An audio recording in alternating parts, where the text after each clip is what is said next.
রস আমি দিয়েছি। এই রসটা দিয়ে এবার এটাকে হালকা হাতে, কারণ ভেটকি মাছের ফিলে বা মাছটা খুবই নরম হয়, তাই খুব সাবধানে হালকা হাতে এটাকে একটু মেখে 5 মিনিট রেখে দেবো। ততক্ষণে আদা রসুনের পেস্টটা বানিয়ে নেব। রসুন, কাঁচা লঙ্কা একসাথে বেটেছি আর আদা বাটা একসঙ্গে দিয়ে একটা ডিম দিয়ে এটাকে আমি মেখে নেব। আমার হাতে যেহেতু সময় খুব কম, তাই খুব বেশি ঝামেলায় যাব না, কারণ আমাকে ঝটপট করে এটা বানাতে হবে। আর এই ফিশ ফিঙ্গার খুব ঝটপট করেও হয়ে যায়, খুব বেশি সময় লাগে না। একটু মাছের ফিলে বাড়িতে থাকলেই হবে। স্টার্টার হিসেবে খুব ভালো এটা, খেতেও সুস্বাদু আর ভীষণ ঝটপট করে হয়ে যায়। আমি খুব বেশি বড় করে বানাবো না, মানে খুব বেশি ঝামেলা করে বানাবো না, যাতে চট করে হয়ে যায় সেরকম করেই বানাবো। হয়ে গেছে আমার মাছটা মাখা। এবারে এর মধ্যে আমি দিয়ে দেব 4 চামচ কর্নফ্লাওয়ার। 4 চামচ কর্নফ্লাওয়ার দিয়ে এটাকে একটু ভালো করে মেখে নেব। দিলে এর থেকে যে জলটা বেরিয়েছে সেই জলটা কর্নফ্লাওয়ারটা সোক করে নেবে। আর কর্নফ্লাওয়ার ভেতরে একটা হালকা ক্রাঞ্চি ভাব দেবে। আর ওপরে আমরা কি করব, নিয়ে নেব একটু ব্রেড ক্রাম্ব, পাউরুটির গুঁড়ো, বা বাড়িতে যদি বিস্কুটের গুঁড়ো থাকে সেটা হলেও চলবে, কোনো অসুবিধে নেই।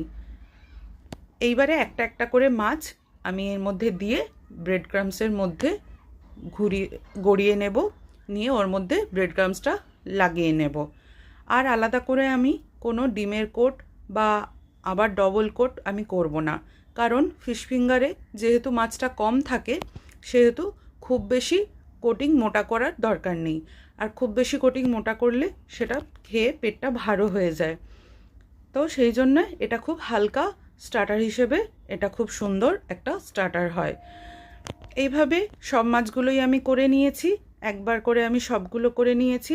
আর এতে আর ডবল করে আর কিছু করার দরকার নেই, জাস্ট একটু ব্রেড ক্রাম্বস আমার বেঁচে ছিল, সেটাই আমি একবার করে একটু গড়িয়ে নিয়ে আঙুলের মতো সুন্দর করে, ফিঙ্গার যেহেতু সেই রকম করে আমি শেপ দিয়ে দিলাম।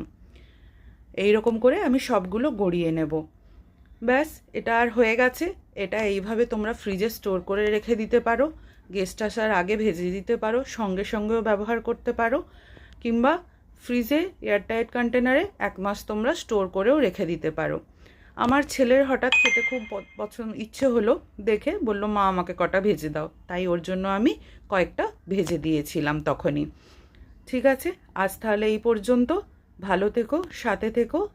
আর এই যে আমি এটাকে একটু কাসুন্দি সস আর একটু টমেটো সস দিয়ে ছেলেকে তখন খেতে দিয়েছিলাম, টেস্ট করতে দিয়েছিলাম। চলো তাহলে, টাটা।